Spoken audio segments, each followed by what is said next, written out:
የምድረ በዳ ጉዞ። ይህንን የጉዞ ሂደት ለመማር ዝግጁ ናችሁ? እኔና እናንተ በዚህ ጉዞ እንደጀመርን እርግጠኛ ነኝ። ወደ ተስፋይቱ ምድር ወተትና ማር ወደምታፈሰው ወደ ከነዓን ምድር ለመግባት በጉጉት እየተጠባበቅን እንዳለን ብዬ ገምታለሁ። ይህም የእግዚአብሔርን ቃልንና የእግዚአብሔርን መገኘት ይወክላል። የሰው ልጅ ኃጢአት ከሰራ በኋላ ወደ ተባረርንበት ወደ ኤደን ገነት የምንመለስበት ጉዞ ነው። ስለዚህ ወደ እግዚአብሔር መገኘት ተመልሰን የእግዚአብሔር ቤተ መቅደስ ተብሎ ወደሚጠራው ቦታ እንገባለን። ያንን በሕዝቅኤል መጽሐፍ ላይ ቤተ መቅደስ ተብሎ እና ደግሞ በራእይ ምዕራፍ 21 እና 22 ላይ አዲሲቷ ኢየሩሳሌም በሚል ተጠቅሶ እናያለን። መጽሐፍ ቅዱስ እንደዚህ እንዴት እንደምንመለስ የተለያዩ ገጽታዎችንና አመለካከቶችን ይሰጠናል። ይህ ሁሉ በዚህ ካርታና በጉዞ በኩል የምናይ ነው የሚሆነው። በ10 ካምፖች ውስጥ አንድ በአንድ እናልፋለን። እዚያ ስለተፈጠረው ነገር፣ ስለ ስሞች ትርጉም እና ስለ ተለያዩ ክስተቶች እናያለን። የመጀመሪያው የካምፕ ቦታ ሱኮት ነው። በዘሁልቁ ምዕራፍ 33 መሰረት የሰፈሩበትን ቦታ ያሳየናል። የእስራኤልም ልጆች ከራምሴ ተጉዘው በሱኮት ሰፈሩ፣ ከሱኮትም ተጉዘው በኤታም ሰፈሩ ይላል። ስለዚህ ኤታምን ቀጥሎ እንመለከታለን። ነገር ግን በዘጸአት ላይ ደግሞ ከሱኮት ተነሱ የሚልም አለ። ሱኮት ማለት ዳስ ማለት ነው። በአይሁድ በዓላት የዳስ በዓል ተብሎ የሚጠራ በዓል አለ። እሱም ሱኮት ይባላል። ሱኮት ማለት ማደሪያ፣ ድንኳን ወይም ዳስ ማለት ነው። እስራኤላውያን ያደረጉት ይህንኑ ነው። በዚያ ሰፈሩ፣ ድንኳንም ተከሉ።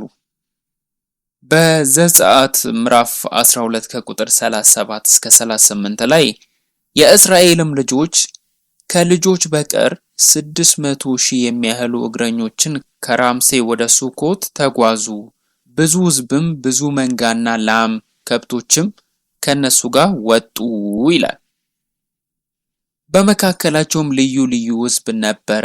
እነሱም የተቀላቀሉት ሕዝብ በእስራኤላውያን መካከል ይኖሩ የነበሩ አሕዛብ ነበሩ። እስራኤላውያን ከግብጽ ሲወጡ የተከተሉ ናቸው። ለምን ይመስላችኋል? ስግብግብ ፍላጎት ነበራቸውና እስራኤላውያን በምድረ በዳ እንዲያጉረመርሙና እንዳይታዘዙ ያደረጓቸው ራብል ተብለው የሚጠሩ እነሱ ናቸው። ስለ ተስፋይቱ ምድር ወይም ስለ እግዚአብሔር ቃል ኪዳን ምንም አይነት ጽንሰ ሐሳብ የሌላቸው ሰዎች ነበሩ። ነገር ግን ከግብጽ ወጡ። ታዲያ ከግብጽ የወጡበት ዓላማ ምን ነበር? ምክንያቱም በእግዚአብሔር እስራኤላውያን ፈርዖንን እና ግብጽን ሁሉ ድል እንዳደረጉ አይተዋል። ስለዚህ በፖለቲካ፣ በኢኮኖሚ፣ በተለያዩ መንገዶች ከእስራኤላውያን ጎን መቆሙ የበለጠ የሚጠቅም መስሎ ስለታያቸው ነው። እኛስ ምን ማድረግ አለብን?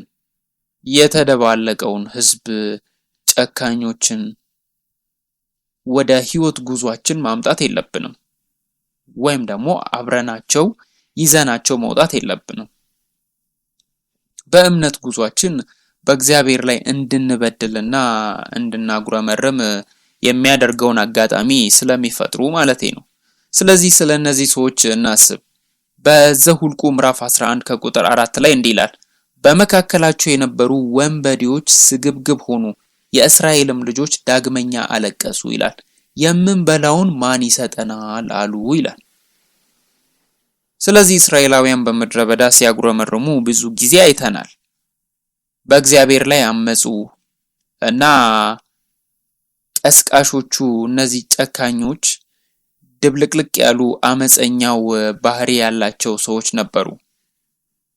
እናም እኔ በእውነት ልጠይቃቸው የምፈልገው በቤተ ክርስቲያናችሁ ውስጥ ስላለው ሌላ ሰው እንዳትጠቁሙ ወይም ደግሞ ስለዛ ሰው እንዳታስቡ ነው። ይሄ ለእንትና ነው፣ እንትና የዚህ ህዝብ አይነት ነው ብለን እንዳንጠቁም ነው። እባካችሁ እንደዛ አታድርጉ። በእኔ ውስጥ፣ በእናንተ ውስጥ፣ በእያንዳንዳችን ውስጥ የአመፀኛው ባህሪያት አሉ። እኛ መጀመሪያ ያንን ማውጣትና መጣል አለብን። ይህንን ነው ማስቀደም ያለብን። የአመፀኞች ባህሪያት ምንድን ናቸው? በመጀመሪያ የራሳቸውን ስግብግብነት ለማርካት ይኖራሉ። እስራኤላውያን በምድረ በዳ ሲያጉረመርሙ የነበረው መቼ ነበር? ውሃ ሲያጡ፣ ምግብ ሲያጡ እና ስጋዊ ፍላጎታችን አልተሟላም ሲሉ ነበር። በስጋዊ ፍላጎታችን ላይ የበለጠ ትኩረት ስናደርግ እንድናጉረመርም የሚያደርገው ይሄ ነው። ስለዚህ ከስጋዊ ፍላጎታችን አንጻር ስግብግብነታቸውን ለማርካት ይኖራሉ። ዓለማዊ ደስታን የሚያመለክተው ስጋን ለማስደሰት ይኖራሉ። ስጋ በል ሰው መሆን ምንም ስህተት የለውም። ስጋን እወዳለሁ። ነገር ግን በምሳሌያዊ ሁኔታ እዚህ ጋር እየተናገረ ያለው በመጽሐፍ ቅዱስ መንፈሳዊ መረዳት ነው። ምክንያቱም ስጋ ሲፈልጉ ይሄ መና ሰለቸን፣ ያሳምመናል እና ያደክመናል በማለት ነው። ምኞታችን መና አይደለም፣ ሌላ የምንበላው የለንም ሲሉ ነበር። ምን አይነት ምኞት ነበረ እዚህ ጋር የሚያወሩት? ምክንያቱም እኛ እዚህ ጋር መና ብቻ ነው የምንበላው፣ ስልችት ብሎናል እና ሌላ የሚበላ ስለሌለን ነው ለማለት ፈልገው ነው። ስለዚህ የሆነ ነገር ሲፈልጉ የሚጠይቁት በማጉረምረም ነበረ። እርግጥ ነው እነሱ ተርበው ነበር፣ ነገር ግን መና ነበራቸው። ነገር ግን ከዛም አልፎ ስጋዊ ምኞትን ያዙ። አመጽ የሰው ልጅ እንዲወድቅ ያደረገው በኤደን ገነት እንዳለው እባብ ነበር። የእባቡ ስልት የሰው ልጅ ወይም በእግዚአብሔር የሚያምኑ ሰዎች በእግዚአብሔር ምትክ የራሳቸውን ፍላጎት ሁሉ ማዕከል አድርገው እንዲመለከቱ ማድረግ ነው። እግዚአብሔር የአዳምንና የሔዋንን ልብ እና እምነት ማዕከል በነበረ ጊዜ በኤደን ገነት ምንም ችግር አልነበራቸውም ነበር።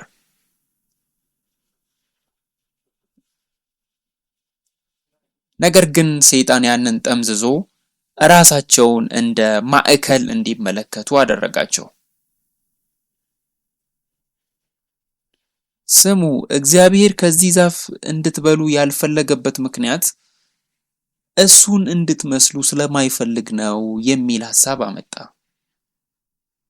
እባቡ እየተናገረ ያለው ለእናንተ አስብላችኋለሁ እያለ ነው። እግዚአብሔር ግን የሚያስበው ስለራሱ ብቻ ነው ብሎ እያታለላቸው ነበር። ይህን ለእግዚአብሔር ከማድረግ ይልቅ ለራሳችሁ አድርጉ አለ። በዛም ጠላትነትን፣ መለያየትን፣ በእግዚአብሔርና በሰው መካከል ያለውን ርቀትን ፈጠሩ። እናም ራሳችንን እግዚአብሔር ካስቀመጠን በላይ ስናደርግ ወይም ደግሞ እነሱ ባደረጉበት መንገድ እባቡ የዋሻቸውን ሐሳብ በመቀበላቸው በእምነት ስናጉረመርም፣ ስናማርር ወይም ስንታገል ስለ ራሳችን በእውነት ማሰብ አለብን። ከመቼ ጀምሮ ነው እግዚአብሔር ማዕከል ማድረግ ትቼ እኔ ማዕከል ሆኜ ነገሮችን ማየት የጀመርኩት ብለን ልንጠይቅ ይገባል። የእስራኤላውያን በምድረ በዳ አለመታዘዝን ማምጣታቸውን አይተናል። በመጨረሻም በምድረ በዳ እንዲጠፉ ተደረጉ። ስለዚህ በእግዚአብሔር መመራት አቆሙ። ጥፋትን ይዘው መጡ። የምድረ በዳ ጉዞ ሁሉንም አይነት አለመታዘዞች ከልባችን የምንጥልበት አይነት ጉዞ ነው። የምድረ በዳ ጉዟችን የቤተ ክርስቲያን ሕይወታችንን የግብፅን ጣዖት ሁሉ ጥለን በእግዚአብሔር ሙሉ በሙሉ መታመንን የምንማርበት ሂደት ነው። አንዳንድ ምሁራን እግዚአብሔር እስራኤላውያንን ከግብፅ ቢያወጣም ግብፅን ከመካከላቸው ለማውጣት 40 ዓመት ፈጅቶበታል ይላሉ። ከዓለም ልንወጣ እንችላለን፣ ነገር ግን ዓለም ከኛ ወጥቷል የሚለውን ነገር መመለስ አለብን። ደጋግመንም ማሰብ አለብን። እስራኤላውያንን አስታውሱ። እኛም በኋላ እንመለከታለን። ነገር ግን በሲና ተራራ ያሉ እስራኤላውያን ሙሴ ከተራራው እስኪወርድ ድረስ ሲጠባበቁ ነበር። ሙሴ ምን እያደረገ ነበር? ከእግዚአብሔር ጋር እየተገናኘ ነበር። በዚያ ጊዜ ሙሴ ሁለቱን ጽላቶች የእግዚአብሔር ሕግ፣ የእግዚአብሔር ቃል ከእግዚአብሔር እየተቀበለ ለእስራኤላውያን ይሰጥ ነበር። እስራኤላውያን ግን ሙሴ አልወረደምና ወደ ግብጽ የሚመልሰንን አምላክ እንስራ አሉ። የወርቅ ጥጃንም ሰሩ። የግብጽን አሮጌ ልማዳቸው መልሰው በእግዚአብሔር ተክተዋል። እኔና እናንተ ያለን የግብጽ አሮጌው ልማዶቻችን ምንድን ናቸው?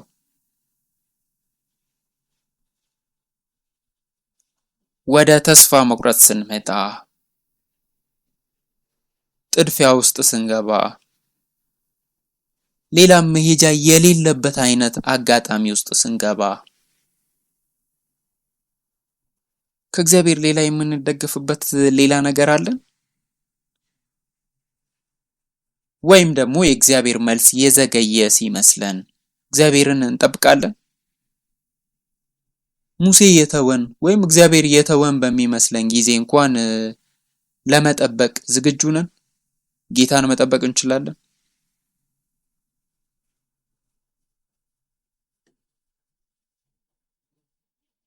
ይሄንን በእውነት ራሳችንን መጠየቅ አለብን።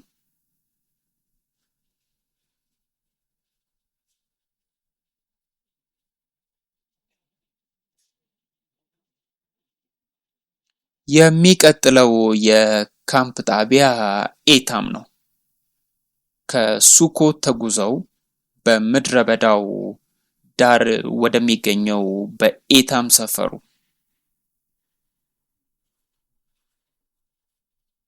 ይህም በምድረ በዳ ዳር አካባቢ ያለ ቦታ ነው። የመግቢያ መንገድ ነው።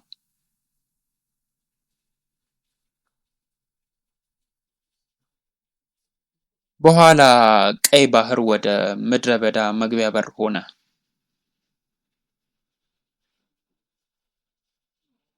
በመንገዳቸውም ይመራቸው ዘንድ ጌታ በቀን በደመና በሌሊትም በእሳት አምድ ብርሃን ይሰጣቸው ዘንድ በቀንና በሌሊት ይጓዙ ነበር። በቀን የደመናውን አምድ፣ በሌሊት ደግሞ የእሳት አምድ ከሕዝቡ ፊት አልራቀም ነበር። እግዚአብሔር ለእስራኤላውያን ከእናንተ ጋር እየሄድኩ ነው፣ እንከባከባቸዋለሁ ሲልም አሳያቸው። እሺ፣ ስለዚህ እነዚህ የመጀመሪያዎቹ ጉዞዎች ይህንን ካርታ ለማየት ከቻልን ከዚህም ቀጥሎ የተለያዩ ቦታዎችን ያሳየናል። የመጀመሪያው ቦታ ከራምሴስ እስከ ሲና ተራራ ድረስ ያለው ሲሆን ዛሬ የምንሸፍነው ይህንኑ ነው። ልክ እንደ ኮርስ ውሰዱት። ይህ ክፍል በይዘቱ እስራኤላውያን በጣም ሲያጉረመርሙ የሚያሳየን ነው። እግዚአብሔርን አልተጠጉም። በግብጽ ባሪያዎች በመሆን በግብፃውያን መንገድ ላይ ጥገኛ መሆንን በጣም ስለለመዱ እግዚአብሔርን አያውቁም ነበር። ይህ ጊዜ እግዚአብሔር እሱን እንዲለማመዱት የፈቀደበት ጊዜ ነው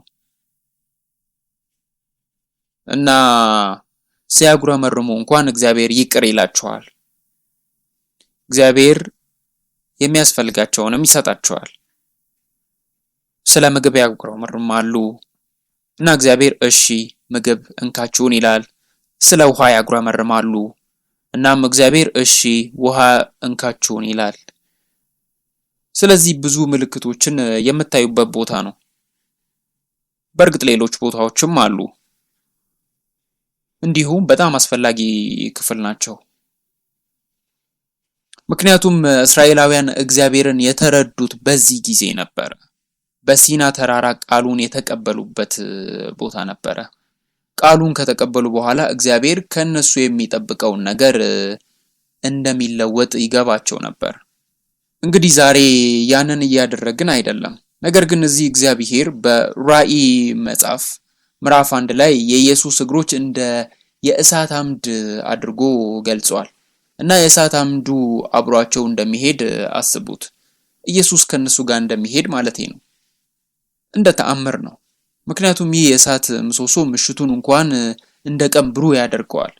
ስለዚህ ለነሱ ምንም ሌሊት የለም ማለት ነው። ተኝተው ካልሆነ በቀር ማለቴ ነው።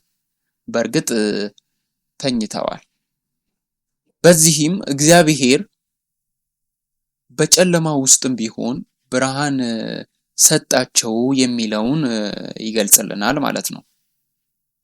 ከኢየሱስ ጋር ለመጀመሪያ ጊዜ መሄድ በጀመርንበት ጊዜ ምን አጋጥሟችሁ ያውቃል? ጨለማ በሚሆንበት ጊዜ እንኳን ኢየሱስ በእኛ ውስጥ ብርሃን ይሆናል። መንገዳችንን የሚያበራ መብራት ይሆናል።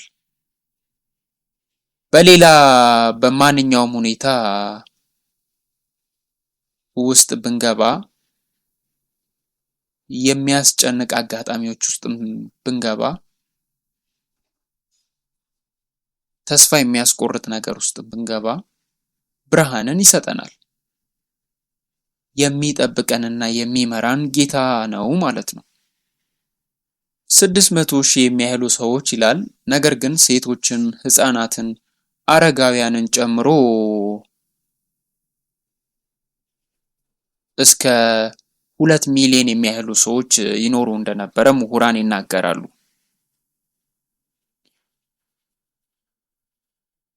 አሁን ለ2 ሚሊዮን ሰዎች መጠለያ ጣቢያ ለማግኘት አስቡ እስኪ። ሲንጋፖር ከ5 እስከ 6 ሚሊዮን ሰዎች አሏት። ስለዚህ 2 ሚሊዮን የሚሆነው ከመላው ሕዝብ 1/3ኛው ነው። ወዴት እየሄድን ነው? ወደ ከነዓን የሚል መልስ ይኖረናል። ስለዚህ ደመናው ከፊታቸው ይሄዳል።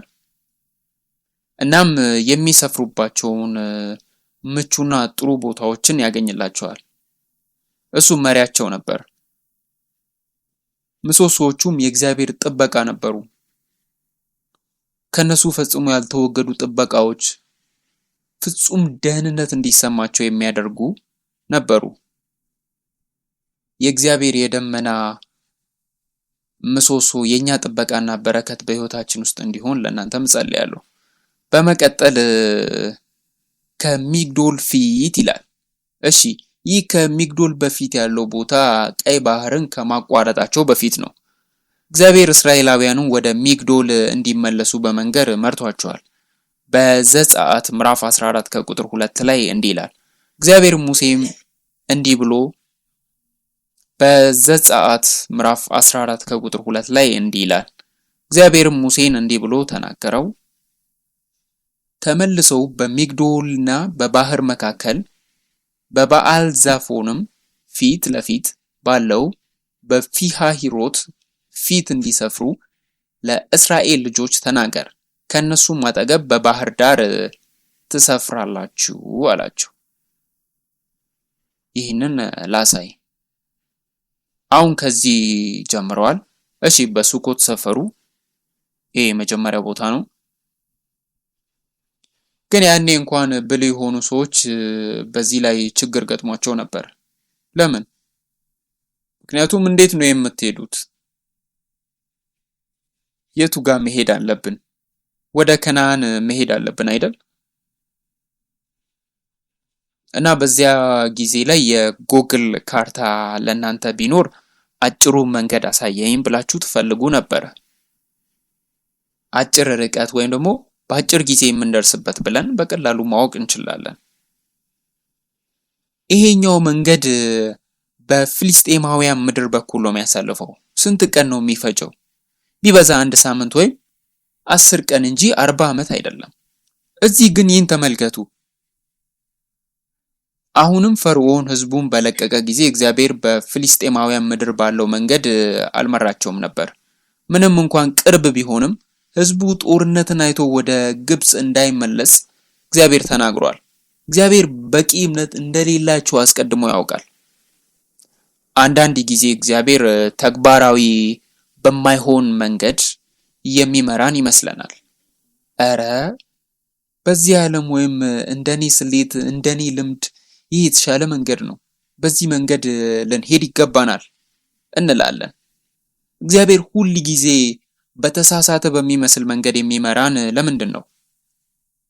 አንዳንድ ጊዜ ሙሉ በሙሉ ለእኛም አይገልጽልንም። ነገር ግን ተመልከቱ፣ የፍልስጤማውያን ምድር ነው። በዚያ ጊዜ በጣም ጠንካራው ጦር ፍልስጤማውያን የነበሩበት ነበረ።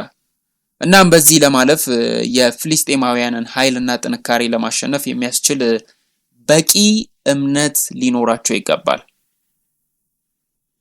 እግዚአብሔር ግን ሕዝቡ ጦርነቱን ባዩ ጊዜ ወደ ግብጽ ለመመለስ ሐሳባቸውን እንዳይለውጡ ነው። አንዳንድ ጊዜ እግዚአብሔር በነገሮች ዙሪያ ይመራናል፣ ምክንያቱም ወደፊት ለመሄድ እና ያንን ችግር ለመጋፈጥ በቂ እምነት እንደሌለን ስለሚያውቅ ማለት ነው። ስለዚህ የመጀመሪያው መታጠፊያ ናፈቃቸው። እናም ሄዱ። እናም እዚያ በሱኮት ሰፈሩ እና እግዚአብሔር በዚያ ጊዜ የሚመራን በየትኛው አቅጣጫ ነው ብለውም ጠየቁ። እናንተ የትኛው ነው ብላችሁ ታስባላችሁ? የባህር መንገድ? ግን አይደለም። እግዚአብሔር ምን ያደርጋል? ወደ ሌላኛው ይመራቸዋል።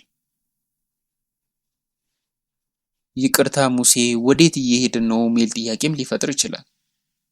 እስካሁንስ የት ነን የሚልም ሊነሳ ይችላል። እስካሁን በመጣነው በተጓዝነው መሰረት ወደ ከነዓን ተጠግተናል የሚል ጥያቄም ሊያስነሳ ይችላል። ግን እግዚአብሔር ይመራቸዋል። የእሳት አምድና የደመና አምድ የሚያደርጉት ይህንን ነው። በሰው አስተሳሰብ የተሳሳተ ወደሚመስለው መንገድ ይመራናል። የእሳት አምድና የደመና አምድ አስደናቂና ታላቅ ነገር ቢሆኑም አሁንም ለነሱ በጣም አስፈላጊ ሆነው በትክክለኛው መንገድ ነው ወይ እየመራን ያለው የሚለውን መናገር ነበር።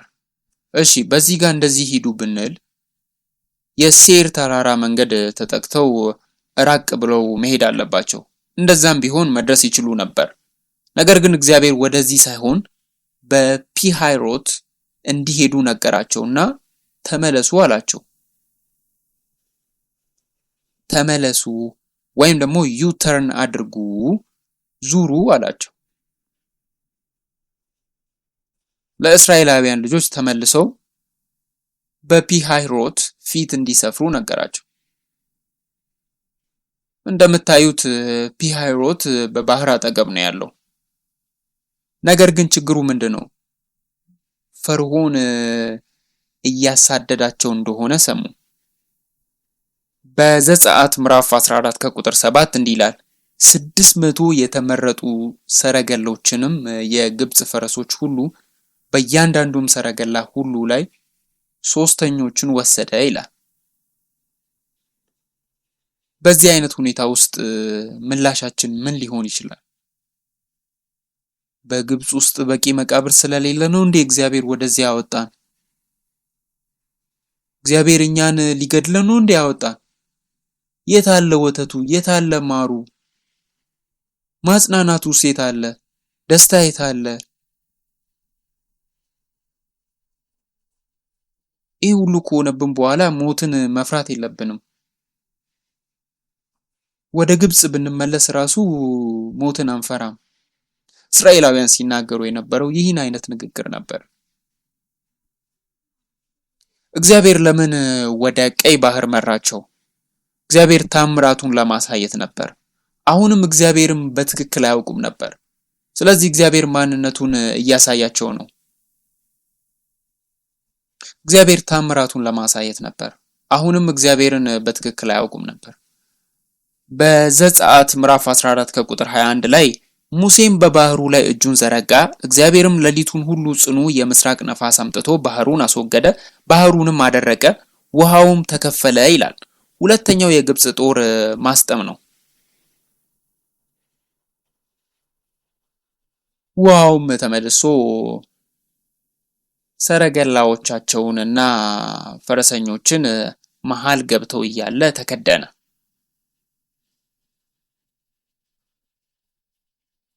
ምናልባት ያ ጭካኔ ነው ልትሉ ትችላላችሁ። ነገር ግን የግብጽ ጦር እኛን የሚያሳድደን ነው። እኛን ሲያሳድደን የነበረው ዓለም ምሳሌ ነው።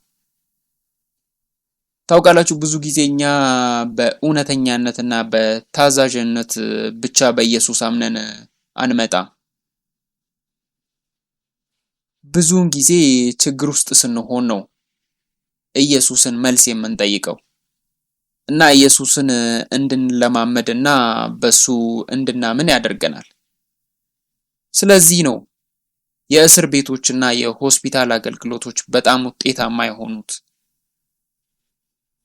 ችግር ውስጥ ያሉ ሰዎች ጥሩ ቦታ ላይ እንዳልሆኑ ሲያውቁ፣ ተስፋ የቆረጡ ሰዎች፣ ኃጢአተኛ መሆናቸውን የተገነዘቡ ሰዎች ወደ ኢየሱስ የሚመጡት ያኔ ነው። እስራኤላውያን በምድረ በዳ በነበሩበት ጊዜ ችግር ገጠማቸው። ወደ ግብጽ ለመመለስ ፈለጉ። በግብጽ በባርነት ሳሉ ግን አድነን አድነን ተቤዥን እያሉ ወደ እግዚአብሔር ይጮሁ ነበር። ስለዚህ ነው እግዚአብሔር ጩኸታቸውን ሰምቶ ወረደ፣ ተቤዣቸው። ከአብርሃም ከይስሐቅና ከያዕቆብ ጋር የነበረውን ቃል ኪዳን አሰበ። ከወጡ በኋላ ያሳድዳቸው የነበረው ችግር ግብጽ ነበረች። ስለዚህ በኢየሱስ ማመን ከጀመርን በኋላ እኛን ማሳደድ የቀጠለው ችግር ምንድን ነው? ሱሶች ናቸው? ኃጢአተኝነት ነው? ኃጢአተኛ ባህሪያችን ወይ ልማዶቻችን ናቸው? የትርፍ ጊዜ ማሳለፊያዎቻችን ናቸው? የተለያዩ ችግሮች እኛን ማሳደዳቸውን ቀጥለዋል። ነገር ግን በዚህ መንገድ እግዚአብሔር ያጠፋዋል። አሁንም እያሳደደን ያለውን ሰይጣን እግዚአብሔር ከኋላችን እያሳጠመ ያርቅልናል ማለት ነው። እኛ ቀይ ባህርን ደፍረን እንድንሻገር እጸልያለሁ። የቀይ ባህር መሻገር የምድረ በዳ መግቢያ ነው። በይፋ ወደ እምነት ህይወት መግባትን ያመለክታል። ቀይ ባህርን ከተሻገሩ በኋላ ከኋላችን የተዘጋ ባህር አለ። ስለዚህ የመመለሻ መንገድ የለም። ወደ ኋላ መመለስ አንችልም። የእግዚአብሔር ሐሳብ ይሄ ነው። ሐዋርያው ጳውሎስ በአንደኛ ቆሮንቶስ ምዕራፍ 10 ላይ ይህን ጥቅስ ጥምቀት እንደሆነ ገልጿል። ይሄ በአዲስ ኪዳን ግንዛቤ ውስጥ ልክ እንደ ጥምቀት ነው። ህዝቡ በሙሴ ስር ከባህር በታች ተጠመቁ። እንግዲያው እንደተጠመቅን እና ራሳችንን በእውነት ኢየሱስን ለመከተል ወስኖ እንደወጣ ሰው በኢየሱስ ለማመን ያለፈውን ኃጢአታችንን ሁሉ ወደ ኋላ በመተው የምንጓዝበት የህይወት አይነት ነው። ሶስተኛው እግዚአብሔር የሚሰራው ለኛ ትርጉም ላይሰጠን ይችላል። ነገር ግን ይህን የሚያደርግበት ምክንያት አለ። እሱ ጌታ መሆኑን ለኛና ለጠላቶቻችን ለማሳየት ነው። እሱ ብቻ አምላክ፣ የፍጥረት ሁሉ የበላይ እንደሆነ። አራተኛው እግዚአብሔር በሲና ተራራ ሊያገኛቸው እቅዱን ስላዘጋጀ ነው። ምን ማለት ነው? በዘጸአት ምዕራፍ 3 ከቁጥር 12 ላይ ሙሴን በሚነደው ቁጥቋጦ እግዚአብሔር ሲጠራው እግዚአብሔር መልሶ አይዞ እኔ ካንተ ጋር ሆናለሁ፣ እኔ እንደላኩህም ምልክት የሚሆነው ይሄ ነው፣ ሕዝቤን ከግብጽ በምታወጣበት ጊዜ በዚህ ተራራ ላይ እኔን ታመልኩኛላችሁ አለው። እና ይህ ተራራ ምንድን ነው? የኮሬብ ተራራ ነው። እሱም ሌላኛው ስሙ የሲና ተራራ ይባላል። ስለዚህ እግዚአብሔር ሙሴን ይህን የመሰብሰቢያ ቦታ ነው ብሎ ጠራው። እኔ እዚህ እጠብቃቸዋለሁ፣ አንተ ሂድና ሕዝቤን አውጣና ወደዚህ ይዘና ብሎታል። ስለዚህ ከእግዚአብሔር ጋር የመሰባሰቢያ ቦታ ልንለው እንችላለን። ዋናው ነገር ወደ ከነዓን ምድር ሄደው ወተትና ማር መብላት አይደለም። ዋናው ነገር እግዚአብሔርን ማግኘት ነው። እግዚአብሔር በእውነት መገናኘትና ቃሉን ሕጉን በእምነት ወደ ህይወታችን መቀበላችን ነው ትልቁ ነገር። ትክክለኛው ትኩረታችን ምንድነው? በረከት ነው። በረከት እግዚአብሔር እንደሚያስፈልገን አይቶ ሊሰጠን የመረጣቸው የበረከት አካላቶች ናቸው። ነገር ግን እውነተኛው በረከት ከእግዚአብሔር ጋር መገናኘት ነው። እግዚአብሔርን ማወቅ ነው እና ከሱ ጋር ወደ መንግስተ ሰማያት መሄድ መቻል ነው።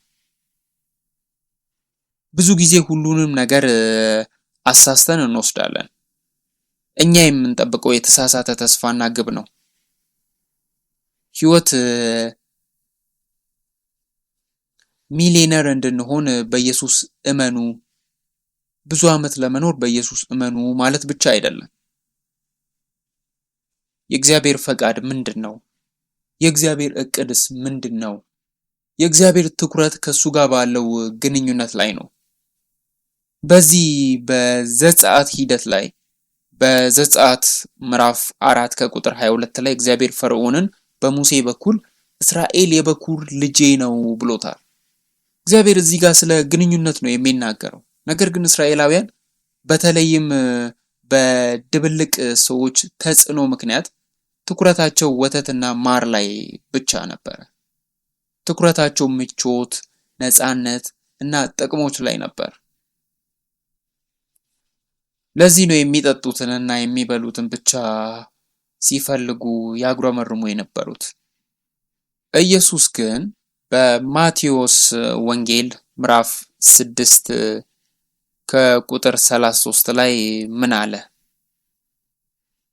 እንዲህ ይላል፣ ስለ እነዚህ ነገሮች ሁሉ ምን መብላት፣ ምን መጠጣት፣ ምን መልበስ እንዳለባችሁ አትጨነቁ። ነገር ግን አስቀድማችሁ የእግዚአብሔርን መንግስት ጽድቁንም ፈልጉ፣ ይህም ሁሉ ይጨመርላችኋል ይላል። እናም ታላቁን የቀይ ባህርን መካፈል በዘጸአት ምዕራፍ 13፣ 14 እና 15 ላይ በተከፈለው የተሻገሩበትን ይናገራል። በዛም እግዚአብሔርን ያመሰግኑታል። ማርያምም እያመለከች እግዚአብሔርን እያመሰገኑ ነበር። ኢየሱስን በእውነት ስንቀበለውና ኃጢአተኛው ዓለምን የራሳችን ግብጽ ስንተው የምናገኘው ታላቅ ደስታና አስደናቂ ታምር ደህንነት ነው።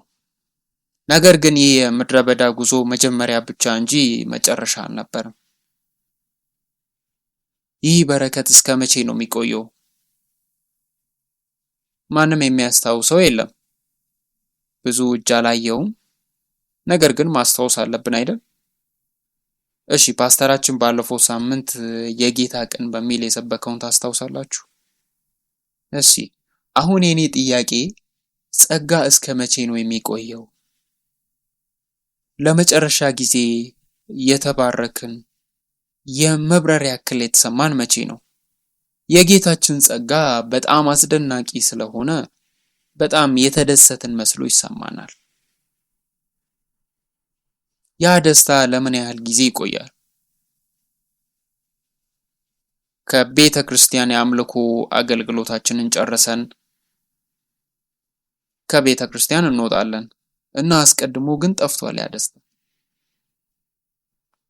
መኪና ውስጥ ከባልሽ ጋር ወይም ደግሞ ከሚስትህ ጋር ወይም ከልጆች ጋር ወይም ከልጆቻችን ጋር ገብተን ክርክር እንጀምራለን።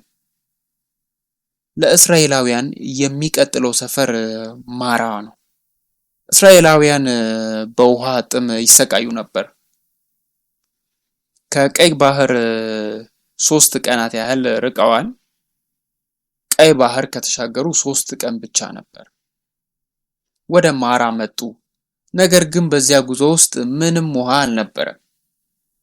ለ3 ቀናት በምድረ በዳ በተዘዋወሩበት ጊዜ ለ3 ቀናት ያህል ያለ ምንም ጠብታ ከተመላለሱ በኋላ በመጨረሻ የውሃ ገንዳ አገኙ።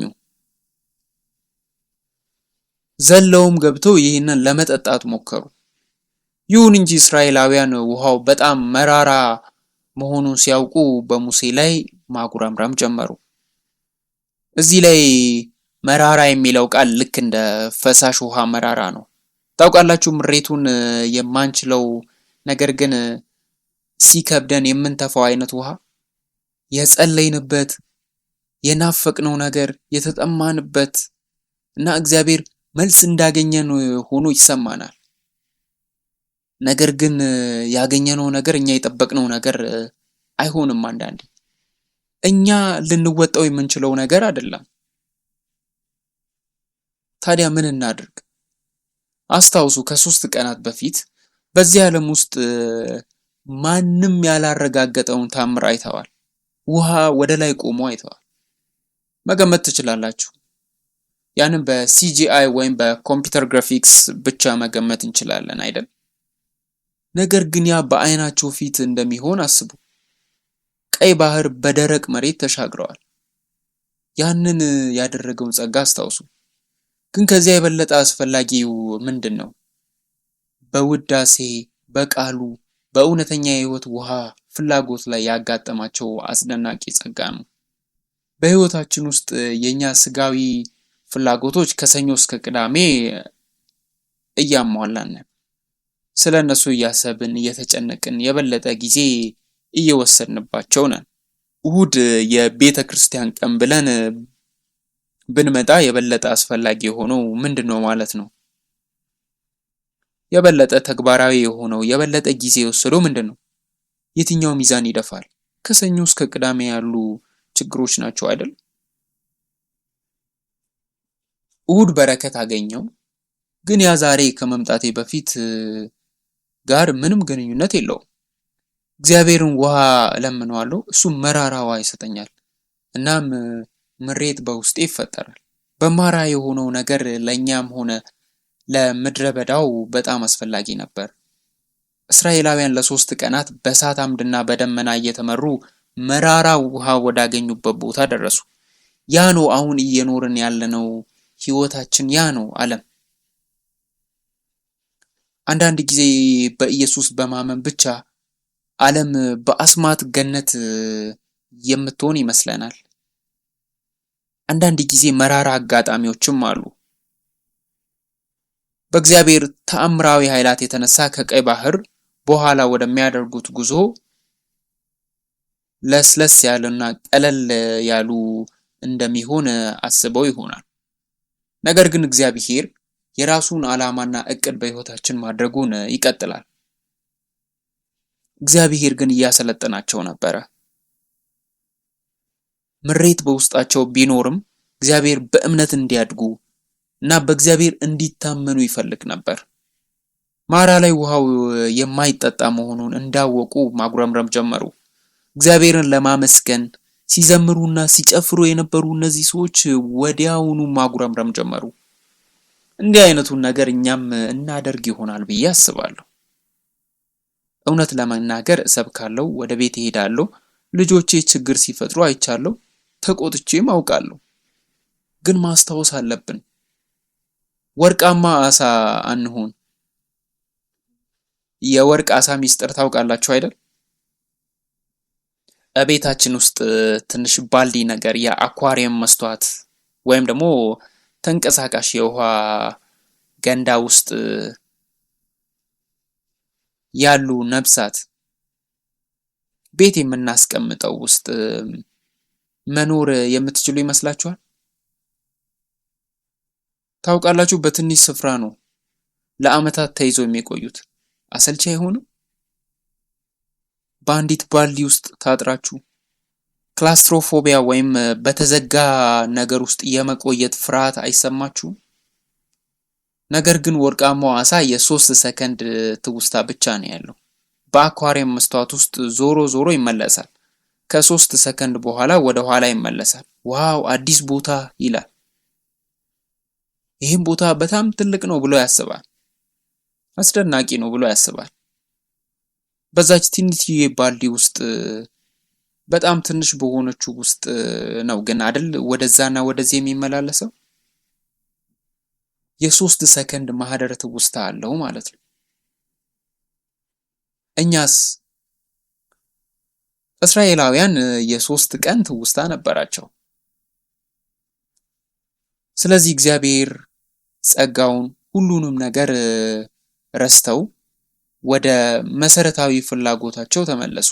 እግዚአብሔር ያደረገውን እናስታውስ። ለዚህም ነው ታሪክ የሚጠቅመን። ዘዳግም ምዕራፍ 32 ከቁጥር 7 ላይ የድሮውን ዘመን አስብ፣ የብዙ ትውልድንም ዓመታት አስተውል፣ አባትህን ጠይቅ ያስታውቅህማል፣ ሽማግሌዎችንም ጠይቅ ይነግሩህማል ይላል። እግዚአብሔር እንዲህ ያለ ነው፣ እባክህን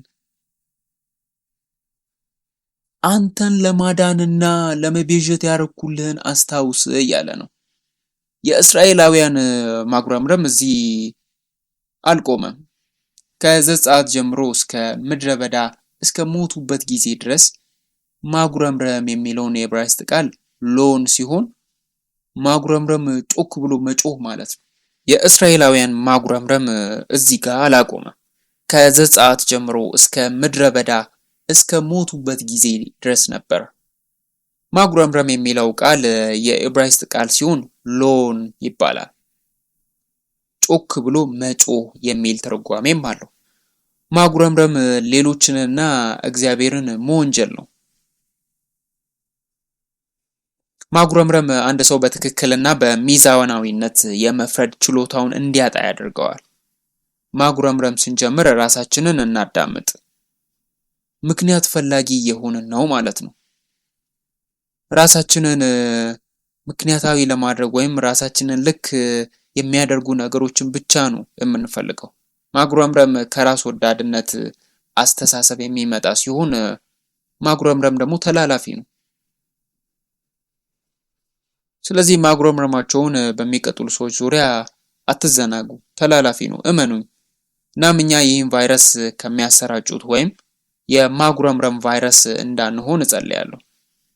በመንፈሳዊ እንደ ኮቪድ-19 አስፈሪ ነው እላቸዋለሁ። ምክንያቱም በምድረ በዳ እንዲሞቱ ያደረጋቸው ይህ ማጉረምረም ነው። ቀጣዩ ኤሊም ነው። ከምንጭ ውሃ ጋር የተገኘ የመጀመሪያው ክልል ነው። ታዲያ በማራ ምን ሆነ? እኛ ሁላችንም እናውቃለን አይደል? እግዚአብሔር ሙሴን ወደዚህ በትር እንዲጥል ነገረው። እናም ጣፋጭ ሆነ። ያ በትር ደግሞ መስቀሉን ይወክላል። የመስቀሉን ጥላ ያሳያል እንጨቱ። ምሬት ውስጥ ብንሆንም ማጉረምረም ከመጀመር ይልቅ ያንን በትር እንፈልግ፣ መስቀሉን እንፈልግ። ምናልባት መስቀል ብንፈልግ መፍትሄ ይሆነናል። እሱ ምሬትን ወደ ጣፋጭነት ይለውጣል። ጥላቻን ወደ ፍቅር መቀየር ይችላል።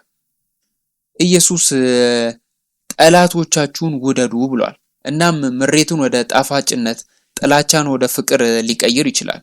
ስለዚህ መስቀሉን በሕይወታችን ወደ መራራ ገንዳ እንድናስገባ ጸልያለሁ።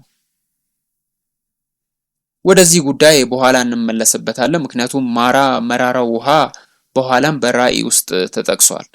በራእይ ላይ ስለ ኮከብ ወድቆ ውሃን መራራ አድርጎታል። በመጨረሻም ዘመን ሰውን እንኳን ስለሚገድለው የሚናገርበት ክፍል አለ። ከዚያም በኋላ ወደ ኤሊም መጡ።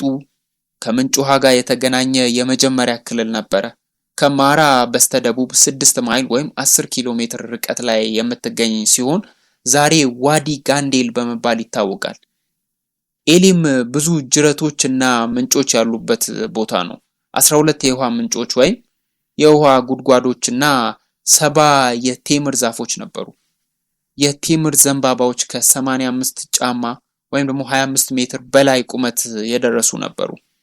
ጉድጓዶች ከማይታይ ምንጭ ጋር የተገናኘውን የውሃ ምንጭ ይወክላሉ።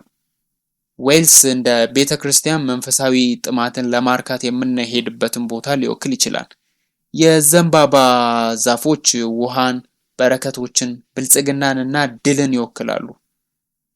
ሕዝቡ እግዚአብሔር በውሃ እንዲባርካቸው ሲፈልጉና ሲጸልዩ በዳስ በዓል ወቅት ያገለግሉ ነበር። የዘንባባ ዛፎች ብልጽግናን፣ የጻድቃንን ብስለትና ድልን ይወክላሉ። ስለዚህ ወደ ኤሊም መተው እዚያ ጥሩ ጊዜ አሳለፉ። ችግሩ ግን በቀይ ባህር አያቆምም። በዚያ ጊዜ እስራኤላውያን እህል ማለቅ ጀምሮ ነበር። በምድረ በዳ ለ30 ቀናት ያህል ከግብጽ ያመጡት ምግብ ስለተመገቡ እያለቀ ነበር። በሲና ምድረ በዳ በረሃብ ሊሞቱ ነው ብለው ማጉረምረም ጀመሩ። ይህም ቀጣዩ የካምፕ ጣቢያ ነው። በቀጣይ ባህር ዳር ሰፍረው በነበሩበት ጊዜ የምግብ እህላቸው እያነሰ ነበር። አሁን የምናየው ይሄ ክፍል የኃጢአት ምድረ በዳ ኃጢአት የሰሩበት ቦታ ስለሆነ አይደለም። በዕብራይስጥ ኃጢአት የሚለው ቃል እሾ ወይም የእሾ ቁጥቋጦዎች ማለት ነው። እሾ ያለበት ምድረ በዳ ነው።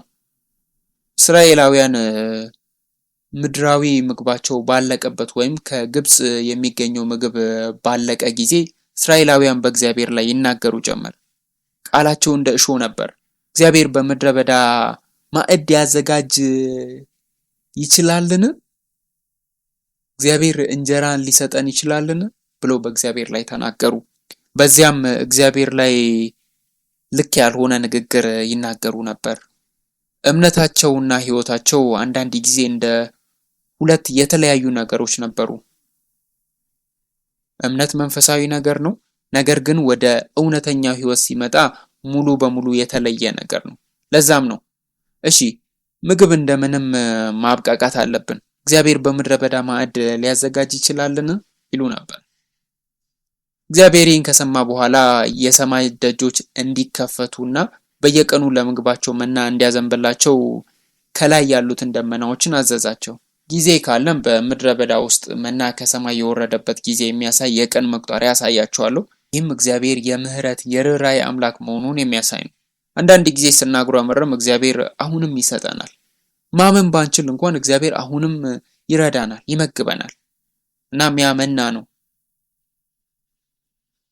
ኢየሱስ ወደዚህ ምድር ሲመጣ ከሰማይ የወረደ እንጀራ እኔ ነኝ አለ።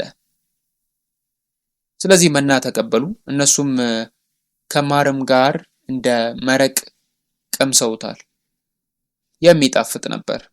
ጋገሩት፣ ቀቀሉት፣ የተለያዩ ነገሮችን አደረጉበት፣ ተደስተው ነበር። እግዚአብሔርም እንዲህ አለ፣ በስንት ቀን መሰብሰብ እንዳለባቸው ሲናገር 5 ቀናት የአንድ ቀን ሰብስቡ፣ በስድስተኛው ቀን 2 እጥፍ እንዲሰበስቡ ነገራቸው፣ በሰባተኛው ቀን ደግሞ እንዳይሰበስቡ አላቸው። ለመጀመሪያዎቹ 5 ቀናት እያንዳንዳቸው ለአንድ ቀን የሚበቃ ብቻ ሰብስቡ አላቸው። በአንድ ሌሊት ደግሞ የሚተርፍ እንዳይኖራቸው ነገራቸው፣ ካደረ ይበላሻል። ነገር ግን ያደረጉትም አሉ። በጣም ስለወደዱት ስግብግብ ሆኑ፣ የበለጠ ሰበሰቡ። የበለጠ በመሰብሰባቸው ምክንያት በማግስቱ ጠዋት ተርፏቸው ስለነበረ ሲበላሽም አጋጥሟቸዋል። ኢየሱስም ከእግዚአብሔር አፍ በሚወጣ ቃል ሁሉ እንጂ በእንጀራ ብቻ አትኖሩም ብሏል። የእግዚአብሔርን ቃል ጣፋጭነት ቀምሳችሁ ታውቃላችሁ? በእውነት የሕይወት እንጀራ ብለን ልንጠራ እንችላለን። የዕለት ምግብ ማለት የስንዴ ዳቦ ወይም የገብስ እንጀራ ማለት ብቻ አይደለም። በእርግጥ የአምላክ ቃል ማለትም መጽሐፍ ቅዱስ የዕለት ምግብ ሊሆን ይገባል፣ መናችን ሊሆን ይገባል። ሁላችሁም እዚህ መሆናችሁን አምናለሁ፣ ምክንያቱም ስለምትፈልጉና የእግዚአብሔርን ቃል ስለምትወዱ ነው። የእግዚአብሔርን ቃል ጥሩ ጣዕም ግን ቀምሰናል ማለት ነው። ይሁን እንጂ የዕለት ተዕለት ምግባችን ነው፣ በየቀኑ እንበለዋለን። እስራኤላውያን መውደድ ጀመሩ፣ ብዙ በልተውታል። በኋላ ግን በዛብን፣ እዚህ ያለ መና ብቻ ነው ብለዋል። ሁሌም መና እያሉ እንደሚያደክም ነገርም ቆጥረው ነበር። እናንተስ እንደዚህ ብላችሁ ታውቃላችሁ? መጀመሪያ ቃሉን ወዳችሁ በየቀኑ መብላትና ማንበብ እንዳለብን ተሰምቷችሁ፣ ነገር ግን ሴሚናሮች፣ ሌሎች አገልግሎቶች፣ የአርብ ምሽት የመጽሐፍ ቅዱስ ጥናት፣ የሮብ ምሽት አገልግሎቶች፣ እነዚህ ሁሉ ስብሰባዎች አሉ። በጣም ብዙ ነው። እግዚአብሔር ሆይ አብዝቶ የኔ ፓስተር ተመሳሳይ ነገር ደጋግሞ የሚናገር ሆኖ ይሰማኛል። አንዳንድ ጊዜ እሱ ቀጥሎ ምን እንደሚል አውቃለሁ፣ ቃሉን በመስማት ባለሙያ ሆኛለሁ የሚል ነገር ተሰምቶን ያውቃል? አሁንም ጣፋጭ ነው። ምግብ እንደምንበላ ሁሉ አሁንም በየቀኑ ያስፈልገናል። ምግብ ካልበላን እናማርራለን። ቅሬታ ያቀረባለ፣ በየቀኑ የሚበላው በቂ የእግዚአብሔር ቃል የለኝም ብሎ ቅሬታ ያቀረባለ፣ ለ3 ቀናት ለ5 ቀናት ወይም ለ7 ቀናት ምግብ ካልበላን ምን ይከሰታል? ምልክቶቹ ምንድን ናቸው? በመንፈሳችን ወይም በመንፈሳዊ ሰውነታችን ውስጥ የረሃብ ተመሳሳይ ምልክቶችን እናውቃለን። እንደ ራብን እናውቃለን። ለእነዚህ ብዙ ቀናት የእግዚአብሔርን ቃል ሳንበላ ስንቀር የረሃብ ስሜት ይሰማናል። ስለ ዶካ እና አሉሽ እናስብ። ሁለት አይነት የዘገዩ ወይም የቀሩባቸው ቦታዎች ናቸው። ዶካ ማለት መንዳት ወይም ድንጋይ ማለት ነው። እግዚአብሔር ኑ እንሂድ እንሂድ እያለ እነሱን ሲነዳቸው የነበረበት ቦታ ነው። አሉሽ ማለት መፈለግ ወይም ታውቃለህ ማለት ነው። መጽሐፍ ቅዱስ በተለይ በዘውልቁ ምዕራፍ 11 ላይ እየቀቀሉት ኬክ አድርገው ወይም የተለያዩ ነገሮችን ይሰሩ እንደነበር ይናገራል። እየተደሰቱ ነበር፣ ያበስሉትም ነበር። በዚህ ምግብ ላይ ምን ያህል ጥሩ እንደሆነ ያተኩሩ ነበር። ከዚያም በኋላ ግን ሬፌዲም ወደሚባል ቦታ ደረሱ። እናም ይሄ ዛሬ የምንናገረው የመጨረሻው ካምፕ ነው። ሬፌዲም ላይ ምን ሆነ? ሬፌዲም በመጀመሪያ በውሃ የተትረፈረፈ ቦታ ነው። ነገር ግን እስራኤላውያን ሲደርሱ በከባድ ድርቅ እየተሰቃየ ነበር። ስለዚህ እነሱ ውሃ የመርካት ግምት ነበራቸው። አንዳንድ ጊዜ ከፍ ያለ ግምት ሲኖረን ብስጭታችን ይበልጣል፣ ማጉረምረማችንም ይጨምራል። በውሃ ችግር ምክንያት የህዝቡ ቅሬታ እየባሰ ሄደ። በመጨረሻም ከሙሴ ጋር ተጣሉ። እዚያ ላይ መጨቃጨቅ ማለት እሱን እስከ መግደል በድንጋይ መውገር ድረስ ማለት ነው። ሙሴም ወደ እግዚአብሔር ጮኸ። እነሆም እግዚአብሔር ሙሴን በዚያ በኮሬብ ዓለት ላይ በፊትህ እቆማለሁ፣ ዓለቱንም ትመታለህ፣ ህዝቡም ይጠጡ ዘንድ ከሱ ውሃ ይወጣል አለ። ሙሴም በእስራኤል ሽማግሌዎች ፊት እንዲሁ አደረገ። ይህ ውሃ በኋላ ሐዋርያው ጳውሎስ ሲገልጽ ሁሉም ያን መንፈሳዊ መጠጥ ጠጡ፣ ይከተላቸው ከነበረው ከመንፈሳዊ ዓለት ጠጥተዋልና ያ ማለት ክርስቶስ ነው ብሏል። በኋላ ኢየሱስ መጣና የሚፈሰው ውሃ የመንፈስ ቅዱስ ሥራ እንደሆነ ገለጸ። ቃሉንም እንድንረዳ ያስችለናል። ከሚከተላቸው ከመንፈሳዊ ዓለት ይላል። ድንጋዩ እንዴት እየተከተላቸው ያለ ይመስላችኋል?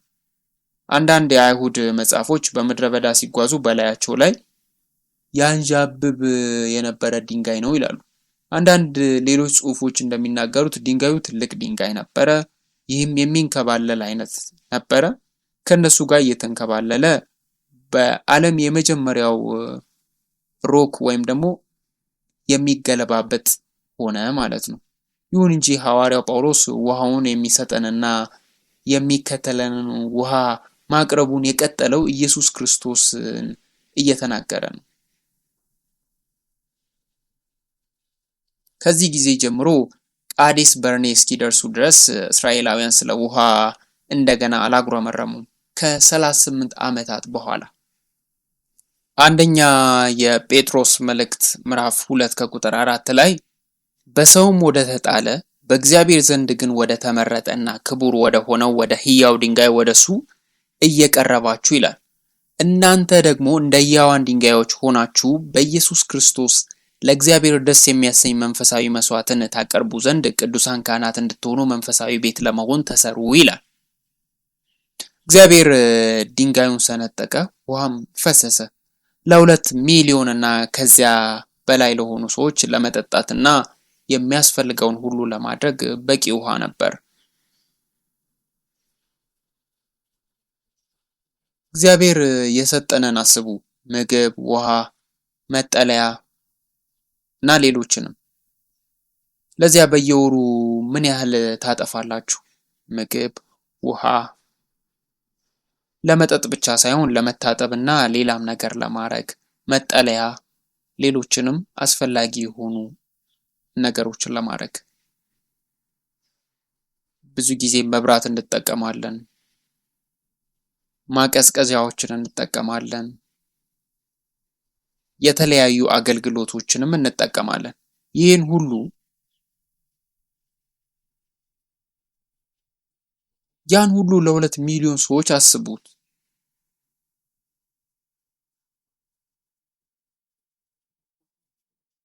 በዶላር ምን ያክል እንደሚመጡ ልናሰላቸው ስንሞክር እንኳ እግዚአብሔር ምን ያህል እየሰጠ ያለ ይመስላችኋል?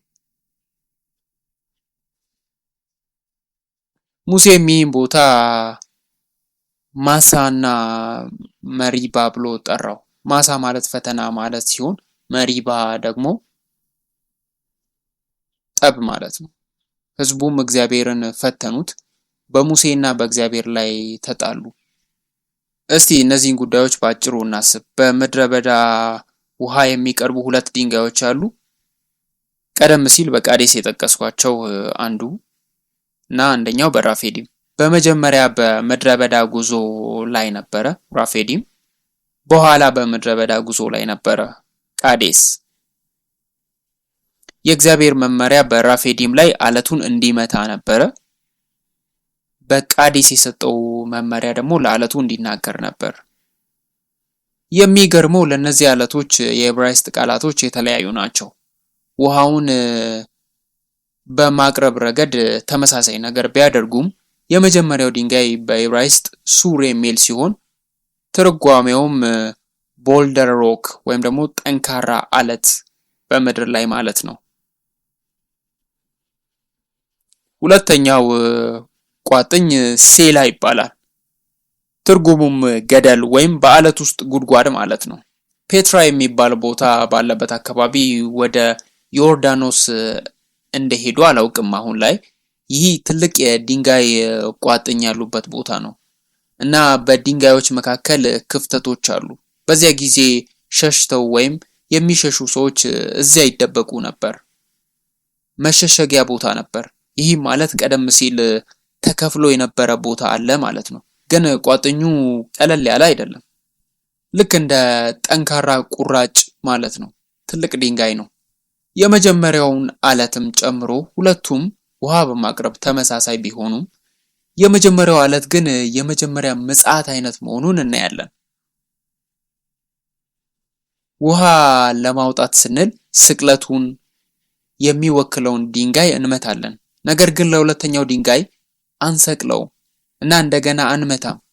እግዚአብሔር ሙሴን ለአለቱ ተናገር አለው።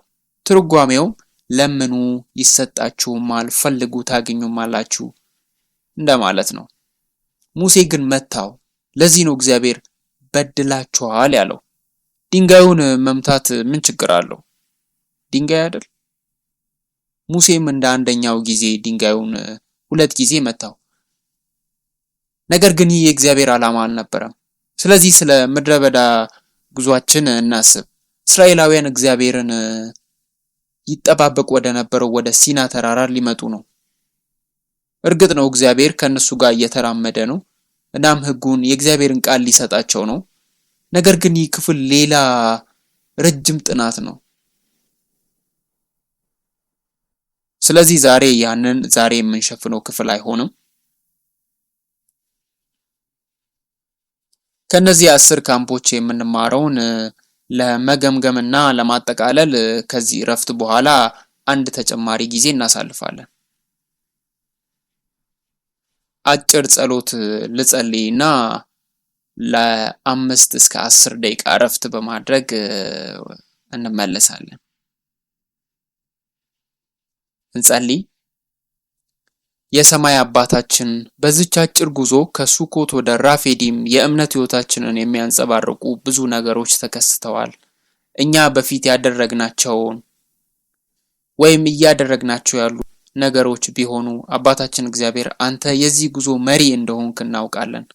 በስህተት ሳይሆን በእኛ ምርጫ ወይም በሌላ ሰው ምርጫ ሳይሆን በዚህ ጉዞ ውስጥ ከፊት ሆነ የምትመራን አንተ ስለሆንክ በችግሮችና ምሬት ውስጥ እንኳን አንተን እንድንገናኝ እንድንለማመድና እዚያ እንደምትወስደን እንድናምን እርዳን።